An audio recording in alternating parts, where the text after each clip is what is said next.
What is your vision on how you're going to turn around productivity in Scotland? So I just did an hour speech on this at Glasgow University on my vision for industrial policy, and a lot of it is centred on the huge potential we've got from the transition to net zero. And just remind us, what is productivity in Scotland? How does it rank compared to productivity in England? Where's it been for the last 17 years of Productivity has FMP? increased at a faster rate than the rest of the UK in the last decade, but it's still far too low.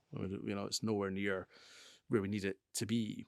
And for me, the And when you unlocking of say that. it increased by faster amount, it's still tiny. Yeah, compared- it's still, yeah, yeah. I'm accepting that. By the way, I'm not yeah, disagreeing with yeah, you. It's yeah. far too low than it should be. And I go back to my point: our fiscal monetary levers largely controlled by the UK. But look, I accept also. You think the productivity is defined by the fiscal and monetary levers? You think Look, it can often be by the fact that we don't have, for example, if I took the example of transitioning to net zero, the way we unlock that is largely actually how the United States and Europe are doing it. You need to be able to compete, not with the quantum of the Inflation Reduction Act, the European Green Deal investment partnership plan. Sorry, what you're going to have to do is put some sort of subsidy up, like actually the Labour Party seem to be suggesting and now rolling back on, to unlock that investment. Most of my meetings in London. so? You mean you want to put tens of billions of pounds into investing in some green future, and you're going to have to borrow it? That's absolutely part of it.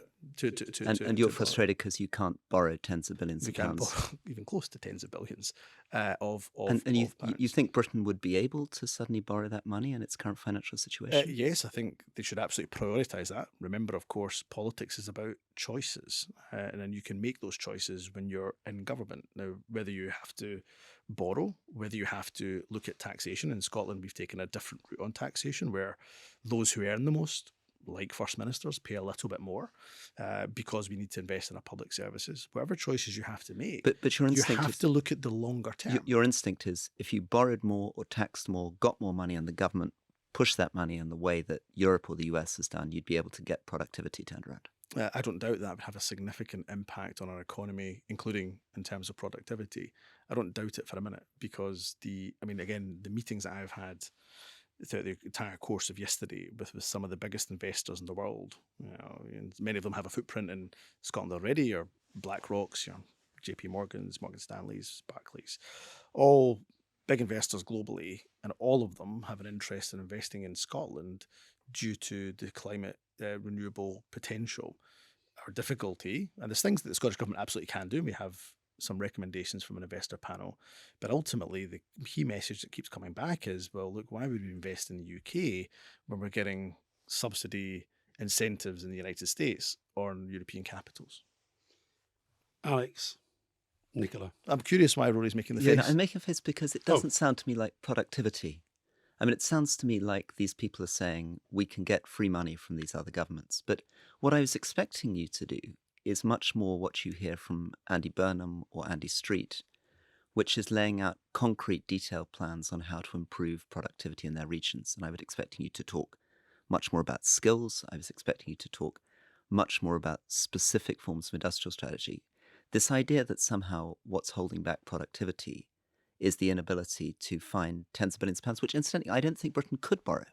I don't think we're in the financial situation to do that. In the sense, that was the Liz Truss lesson. Yeah. We're not the world's reserve currency. We don't have the freedom to do those things. Look, productivity, of course, undoubtedly is linked to skills. We just had a skills review, in fact, a number of skills reviews which we're implementing.